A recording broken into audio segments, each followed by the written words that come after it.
start and everybody is there. We are in the chapter, the significance of sacrifice. Today is the essay on the Gita. Yes. Kunti, you are back after 2 days. You're okay? Yes. I've been in traveling, so thank you for recording, Rangada. Yeah. No problem. So, good morning, everybody. Okay. Pallavi, Gitanjali, I see, has come today on the line. Kiran, Sonki, Archanadi, Shilpa, Tarika, and Yasmin. So today, who will read? We have already read Rangada. You're sure? Yes. The Okay. one needful. Okay, that's right. The one thing needful. So I'll read each sentence and then let's see what he's saying. Okay. So the one thing needful, the saving principles, constant in all these variations, okay, is to subordinate the lower activities, to diminish the control of desire and replace it by superior energy, to abandon the purely egoistic movement for the diviner delight which comes by sacrifice, by self-dedication, by self-mastery, by giving up of one's lower impulses to a greater and higher aim. So, a big sentence, many lines, and he's saying, you remember in the previous one he said that there are so many different types of yajnas. Okay, you can offer yajna to the gods, you can do self-control, you can control the senses, and you can do all sorts of other things also. You can the description I think is given about 5 or 6 types of Brahmagna. You remember that famous one? Brahmarpanam Brahma, okay. Haver Brahma, Haver Brahmagna, Brahmana Hutam, Brahmaiva Tena Gantavyam, Brahma Karma Samadhina. There's so many different ways of doing the sacrifice. So now he's saying of all these variations of different types of sacrifice, the one thing needful, the saving principle constant in all these variations, common to all, is to subordinate the lower activities. Now, what is meant by subordinate the lower activities? The lower nature is your body, your mind, and your life. So, lower activities are the body is often indulging in wrong actions. Okay, the vital is always having desires and even wrong and thoughts. Okay, wrong emotions. So all these, the mind also very often has got wrong thoughts. So all these have to be subordinated. In other words, in the beginning you don't have any control, so you have to make them less and less and less. What does that imply? It implies that you must know what is right and wrong. Okay? Mostly those who live an ordinary life, they don't distinguish between what is right and wrong. Take the example of anger. Okay? It's always wrong, anger, because it disturbs you.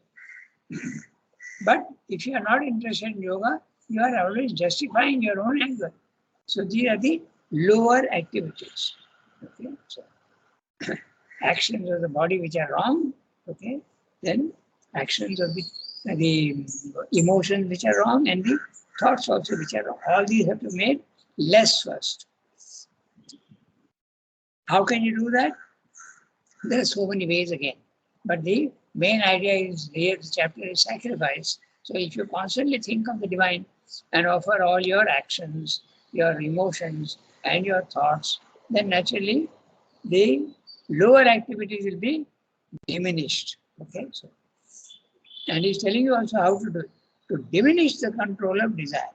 Whenever a desire comes, if you control the desire, there are a lot of problems that arise. Okay, so the problem that arises is the vital is very strong. Okay, it's exactly very similar to if you have a wild animal and you sort of control it, it will start raising tantrums. It will raise hell for you. It will start shaking itself free. It wants to be free. So it will either go into a a tremendous revolt, okay, your vital, and or it will become depressed. If it's a weak vital, it will get depressed, or it will revolt against you. And the revolt is terrible. You start getting angry with everybody without reason, okay? You will start doing all sorts of things. I remember one case in the press, okay, one girl, she got so frustrated, okay, and wrong forces entered into her. She took a vase of water and threw it on mother's photo. So revolt, I am explaining to you what revolt can be, okay? So this is what she did. So all this type of thing will come. So what is the solution? The solution is to distance yourself from look at the emotion or the thought that is coming or the desire and separate yourself from it. This is not my desire. It is coming from outside. This is not my desire. The slow withdrawal from identification with desires and wrong thoughts and wrong emotions slowly separates you, the Purusha and the Prakriti. That's one way. Okay. So I get back to what he's saying. Subordinate the lower activities to diminish the control of desire, to diminish the control of desire. Now look at that, very careful. Okay? To diminish the control of desire, not diminish desire. Desire, in other words, when you are controlling the desire, you are diminishing the control of desire. You note carefully, okay? When you are controlling desire, you are struggling. You are struggling with the desire. But slowly, if you separate yourself from it, the control also will slowly become less and less. But you are only watching. You are not disturbed. Even if the desire is very strong, you are not identified with it. You are coming out. So the control is diminished. Note that carefully. Very interesting. Okay? To diminish the control. Ranga, Tell me. one question. So this comes first with the knowledge, no? With the mind. Then only the vital and the body? Yes, you have to use Because you have to distinguish. Yes, it's the Manomaya Purusha that controls the lower two. In the beginning, it is the Manomaya Purusha. It is the sattvic nature which controls the tamasic and the vital. That's right. And later on, that also has to be given up. So it is true. In the beginning, you have to use your will and your mind, the Manomaya Purusha. Of course, if you can do it with the psyche, that's the best. But that is not always available to everybody. No? So diminish and replace it by a superior energy to abandon the purely egoistic enjoyment of the diviner delight which comes by sacrifice, by self-dedication, by self-mastery, by giving up of one's lower impulses to a greater and higher aim. How do you do that? You do that by remembering. Okay? Suppose a desire comes into the mind. You think of mind, think of mother. Think of mother and tell her, mother, this desire is coming into me, I don't want it. Okay. And I am stepping back. So in the beginning it won't be possible. But slowly, that dedication, sacrifice, self-mastery. The moment you start remembering mother, she will come into the picture and she will start helping. So it's a long process. One should not get discouraged very easily, but it can be done. It takes a long time. Okay. So this is what he said. And the purely egoistic enjoyment of the diviner delight. That also is interesting. That also I think we'll discuss one day. If you are eating something which is very, very enjoyable to you, you are actually rolling your and enjoying the taste. Okay, you are identified with the taste, you are enjoying the taste. But if at that time when you are eating something which is very tasty to you, you start thinking of the mother. Okay, your mind is now concentrated elsewhere. It's not concentrated on the taste. Slowly, there'll be a distance. And then you will see that you are not enjoying as you were enjoying earlier. Okay. The taste is there, but that identification with the taste is not there. This is also true. Even I think the other day we were discussing, if I am having dinner with a friend of mine and we are going on talking about something, maybe we are in the same business and we are discussing the problems of the business and we are eating something which is very tasty. But if I am talking to my friend, I will not be enjoying the food as much as I would have if I were alone. So transfer the attention of the mind elsewhere. And the best elsewhere is the mother, the divine. Okay? And even you can take that desire and throw it into a fire that you have built in your imagination and see the flames rising up. So there are so many different ways, and each one has to find his own way. So replace it by superior energy. That's not easy in the beginning. But the superior energy, you can take it as remembering mother. Okay? That's certainly a superior energy. To abandon the purely egoistic enjoyment. He's saying it in 4 or 5 words, but it takes a long time to do it. Okay? It's not as short as that. Okay?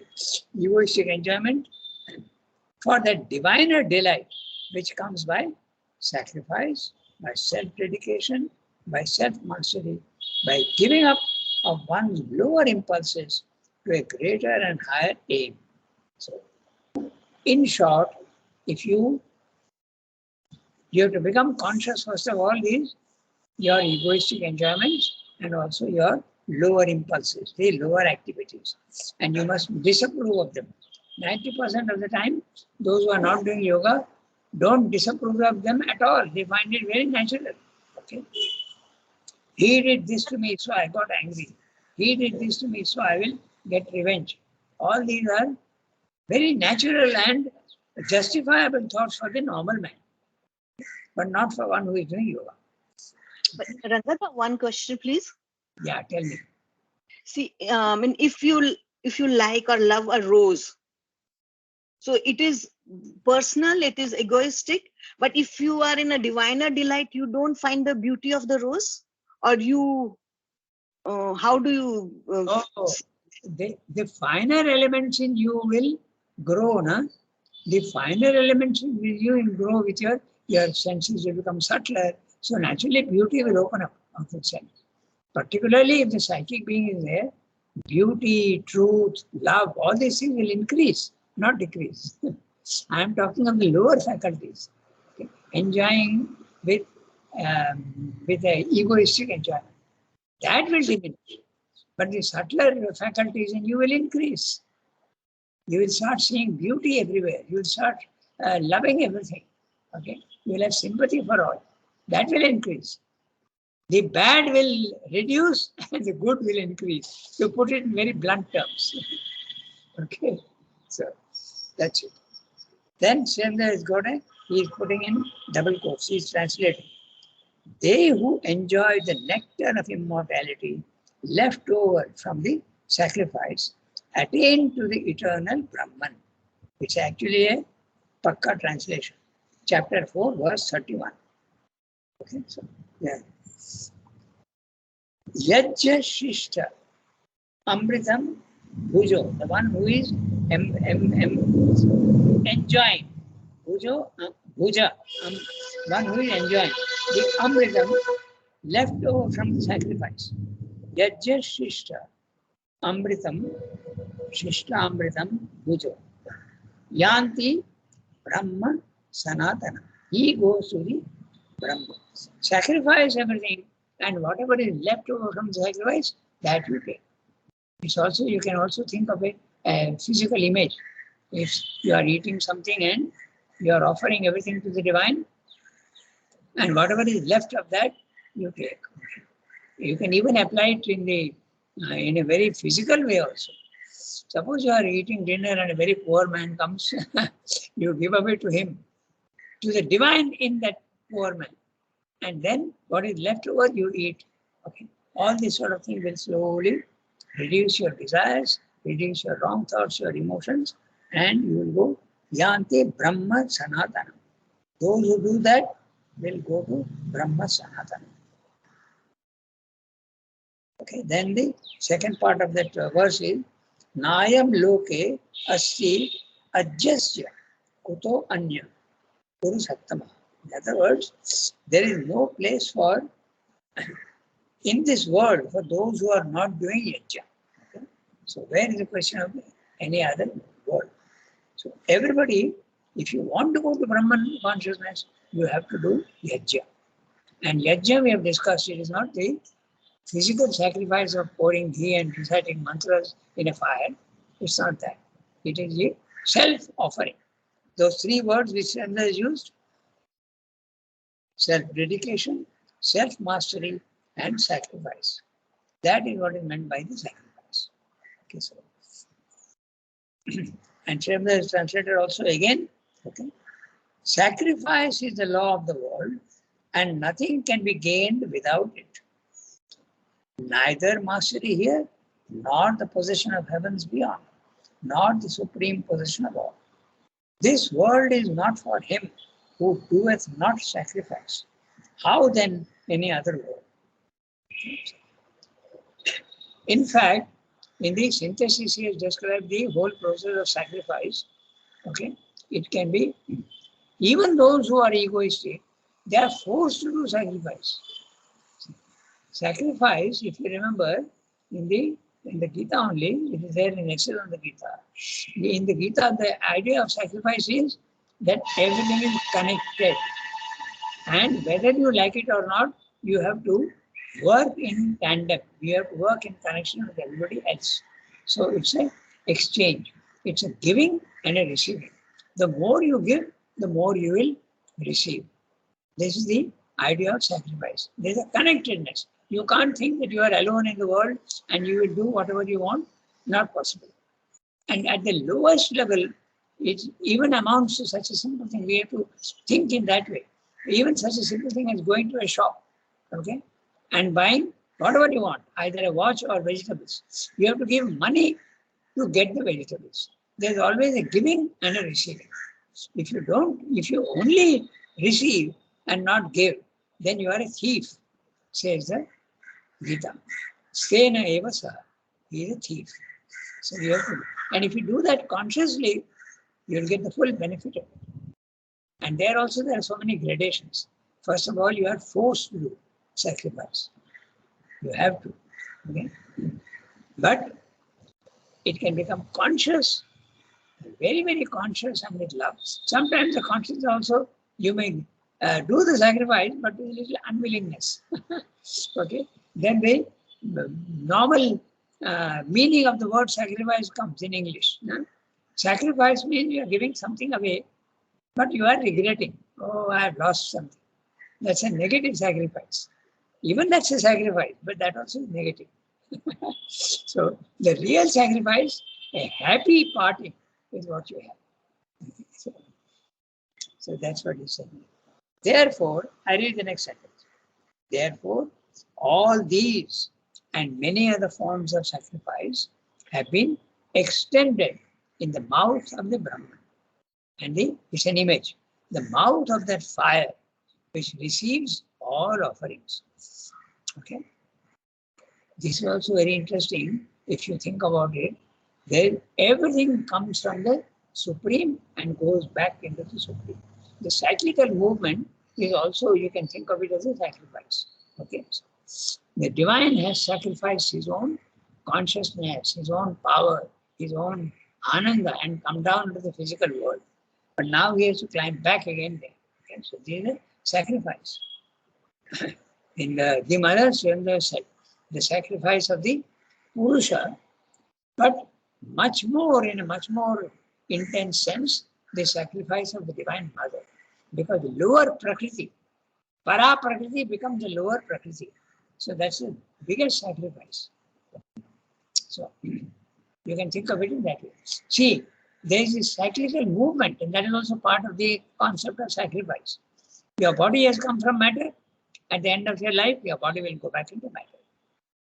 Your vital, small vital, has come from universal prana. At the end of your life, it will dissolve and go back into universal prana. Exactly. The cyclical movement, it has to come and go. This is the sacrifice at the lowest level. It's very mechanical, but as it keeps going higher and higher, it becomes more and more conscious, more and more meaningful, more and more spiritual. Giving and receiving.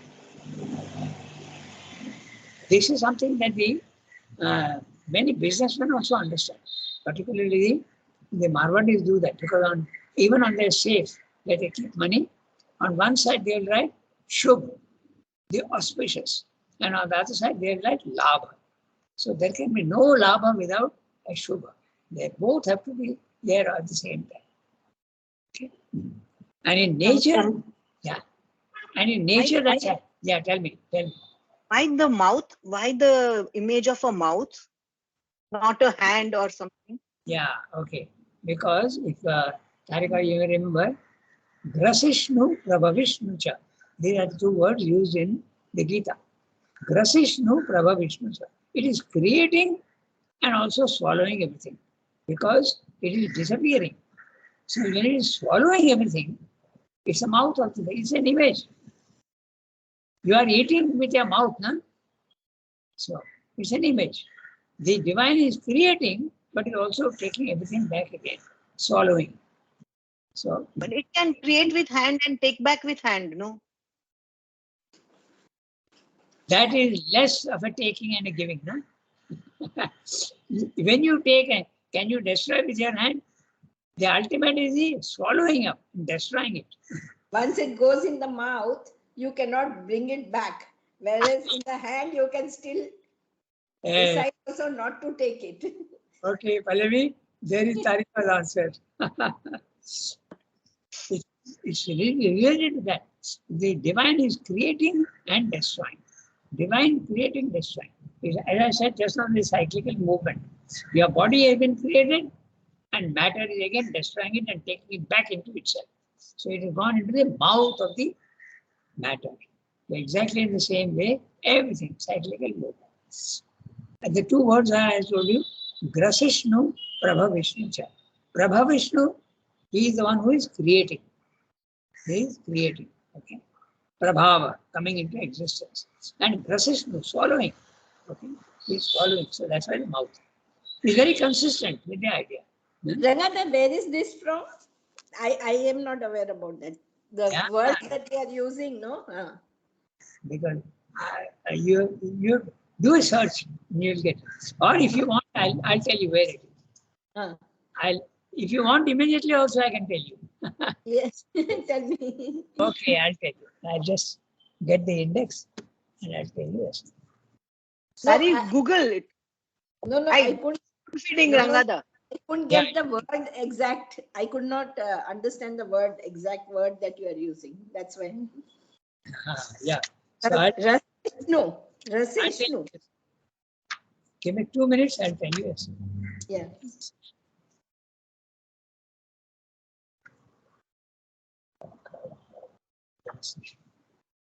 Yeah.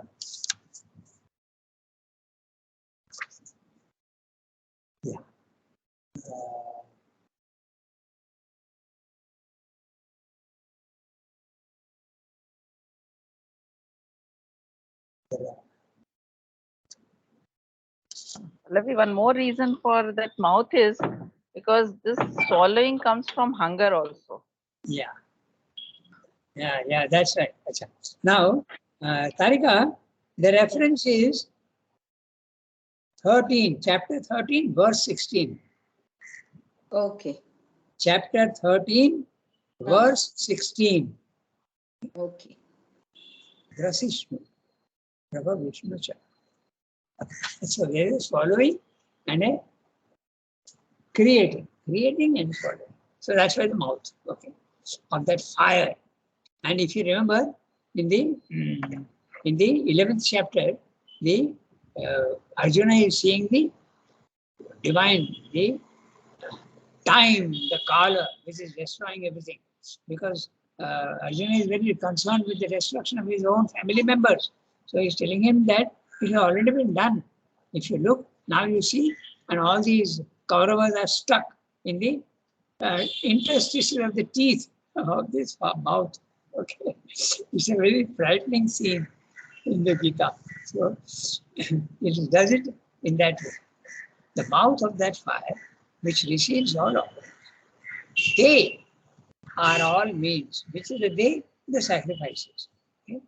Are all means and forms of the one great existence in activity. Okay? Means by which the action of the human being can be offered up to that of which his outward existence is a part and with which his inmost self is one.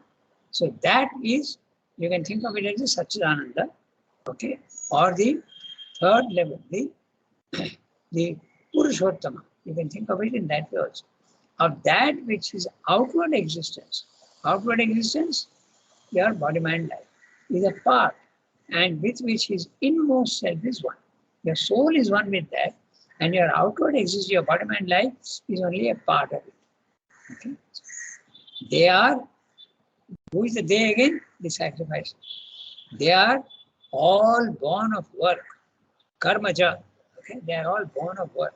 All proceed from and are ordained by the one vast energy of the divine. It's a energy in the universe that is creating and arranging all these things. They proceed from and are ordained by. Ordained means permitted and organized and ordered. Okay, all this is coming from the vast energy of lower Prakriti, okay, Apara Prakriti of the divine, which manifests itself in the universal karma. Karma is all action. Okay? So even everything in the physical world is movement, and that is also karma. The root kri, to do, to move, to go. Okay? And makes all the cosmic activity a progressive offering to the one self and Lord. There you are. The Lord means always the Purushottama, master of sacrifice, and of which the last stage of the human being is self-knowledge and the possession of the divine or Brahmic consciousness. So knowing, thou shalt become free. So you have to get rid of all your lower faculties and slowly, slowly concentrate, and by sacrifice, you will reach the Brahmic consciousness. And what is the Brahmic consciousness? That stable, immutable, infinite, eternal, featureless consciousness. So knowing, thou shalt become free. Who is becoming free from what? The soul is becoming free from the prison house of body, mind, life. Right now, the soul is inside. We don't even know that it is inside us. But when you identify yourself with the soul, then you make an effort to get it free, and then the body, mind, life will continue with its old habits. Okay? But you are free. Now you are watching from above and just enjoying all the fun. You are in complete calm and peace. But the body, mind, life will go on with its old ways. So knowing, thou shalt become free. Verse 32. Chapter 4, verse 32. Okay? We can now go to the next para. Rangada, I have one question before that.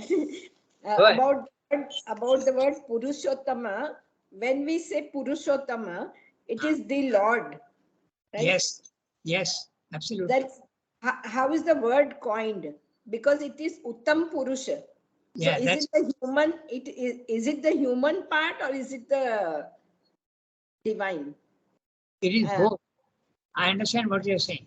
In the spiritual consciousness, it is the impersonality of the divine that is experienced. When you are in the Brahmic consciousness, nobody is there.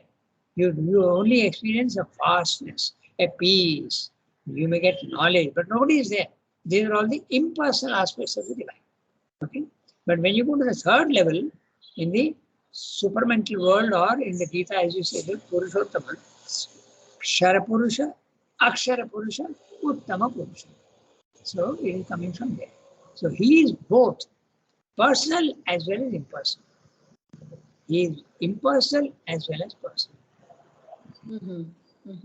That is the speciality of the, and that is the reason why those who go to the spiritual levels of consciousness, they don't think that there is a divine. Okay? Even Buddhism says that. There is nobody.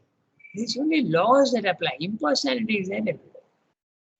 But if you go to the third level, you will see that impersonality also is personality. And this is a very interesting question. It will go to a philosophical discussion. But I'm just telling you, I give you a hint, you think about it. Personality and impersonality are really the same thing. Now, just I'll give you one instance and you can think of many instances yourself.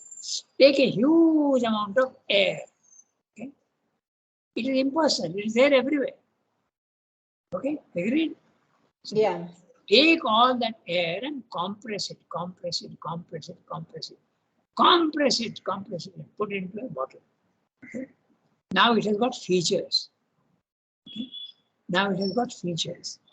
So when it is features it has got, it becomes a person.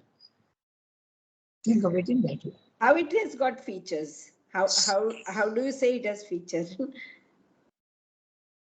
It okay. I put you know these things are very difficult even with images, but I put it in a bottle now. Now it got the shape of the bottle. Yeah. It's got heat because when I'm compressing, it develops heat. So, so these are the features that is there. And it's also compressed. That also is a feature. In fact, this truth is there for everything that is impersonal in the physical world. There is a personality behind it. These are the gods in the overmind plane of consciousness. Say water, okay? Vastness and water, okay? There is Varuna. He represents this aspect. Then take, for instance, anything you take, okay? It can be represented by a personality. This, yeah. And this applies even in the physical world. If you think about more and more, you will see that both these things always go together. Saguna, Nirguna. Nirguna is the impersonal, and Saguna is the personal aspect with features. And those features depend on you, how you want to picture that impersonality yourself. If you want to see the divine as Vishnu, you will see him as Vishnu. If you want to see him as Mother and Shiva, you will see them like that. If you want to see it as Ganesh, you will see it as Ganesh. Okay, so all this depends on your conception, how you want to see it. So now, yeah, tell me. One more question. When you said when you unite with the soul, so who is you? Oh, yeah, that's a very interesting question, actually. The ego. See, these are, don't think of it in a very, very gross manner. The ego is what you think you are, no? Yes. You think of yourself, that's actually the ego. But slowly, slowly, the ego shifts and goes towards the soul. And when it goes and mixes with the soul, the ego has disappeared. And you become the soul. So it's not the psychic being who unites with the soul. It's the ego who unites with the soul. Yeah, because the soul is a psychic being only. The soul is a psychic being, or it is also the self, the Brahmic consciousness. Right now, all of us think we are because of our ego. We identify ourselves with our ego. No? We identify ourselves with our body, mind, life. And that's the ego. The ego is that. We can also say that you is wherever your self-awareness is stationed right now. Yes, you can say that. But that self-awareness, when it goes into the spiritual planes of consciousness, the ego disappears. And you become the self, the impersonal self. Yeah. So. Then Rangada, just one more question from me. Sunki. Yeah. Sunki Rangada. Yeah. So, then as long as we exist, there must be an identification with some consciousness. So without the identification with some sort of consciousness, we can exist. Can you say that way? So yeah, as long as we exist, we there must be some sort of a identification, whether with the ego or whether with the psychic being. Can you say that way? I didn't exactly follow what you're saying, Sunki, but depending on you are identifying yourself with what? Okay. Can you repeat that question once more? I'll just Yes, yes. As long as we exist, there must be some sort of a identification, whether with ego or with the psychic being. Yes, that's right. So when you are identified with the ego, you are identified with the body mind life. When you are identified with the psychic being, the other identifications disappear.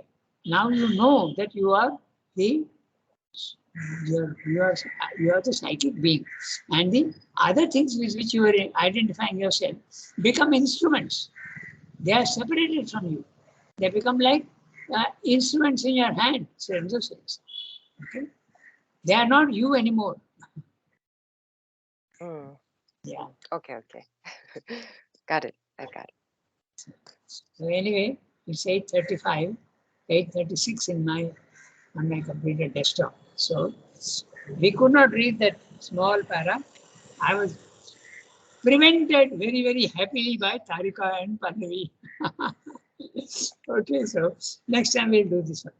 But there are gradations. This idea of gradations is very important. It really applies everywhere. So you must understand that there is no like a border between two countries. No, there is a gradation. There is a no man's land sometimes. Okay, so you have to go slowly from one to the other. You have to gradually. Rangadhar, that Yeah. no man's land is most painful, no? It depends. At the higher levels, it is not painful, but at the lower levels, it can be dangerous also. But particularly if you go into the vital world, no man's land, that is can be very dangerous. But not from the mental areas. But balance has to be always there. Discrimination and balance. If that is not there, there can be problems. In fact, that is the reason why Sri Aurobindo says that everything in yoga can be dangerous except the psychic being. That's why he always prefers get the psychic being first. And how do you do that? By constant remembrance, by constant devotion, by constant offering yourself. That's why the sacrifice is so important. Once you are the psychic being, you have no responsibility. The psychic being takes care of you. It will never allow you to do something wrong. Never. So that's the safest. That's why in the Sri Aurobindo's triple transformation, first get the psychic being out into the front. That you do. How do you do that? By constant thinking of the Lord. And then the second step is climbing up vertically into the Brahmic consciousness. Then there is no danger. But if you try to climb up first and your staircase is not properly built, you are going to fall. So, and the building the staircase properly is what is called purification of the being. Okay, you have to purify your vital, you have to purify your mind. Then you are safe. That is the reason why in Raj Yoga it is so systematic. First you have to do yama, then niyama, then you have to do asanas to purify the body, then you have to do the pranayama to purify your vital, and then you come to the mind. But even before the mind, you have to purify the senses. Pratyahar. Pratyahar. Don't feed the senses. Okay? Then finally you come to the mind.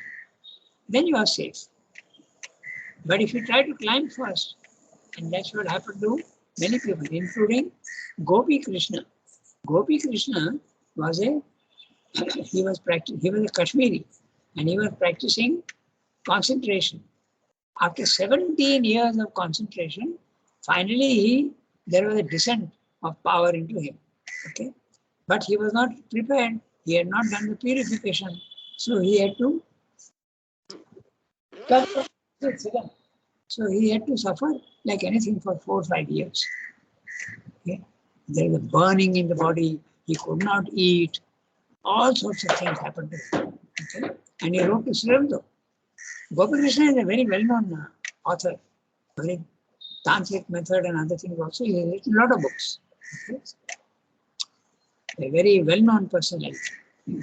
So he wrote to Sri Aurobindo, and Sri Aurobindo told him, look, this Kundalini Yoga, I am not an expert. My region is something else. So I recommend that you go to someone who understands the Kundalini Yoga. He had actually raised this Kundalini Yoga in himself, and he had to suffer because he had not purified himself. So then, now we have to stop. 8:40. Okay. So psychic being is very, very important in Sri Aurobindo's yoga. Okay. And it can be done by devotion, thinking of the divine all the time, and sacrifice. Whatever you do, it's very common in India when you're going to just sit down for eating. Okay. You think of the divine first, offer the food to him, and then start eating. Okay. Au revoir, everybody. Have a nice day. Merci Dhanyawad, beaucoup. Rangana. Thank you, Rangana. Wonderful day. Okay, au revoir. We'll meet Thank you, on, Rangana. we'll meet on Tuesday, sorry. Okay.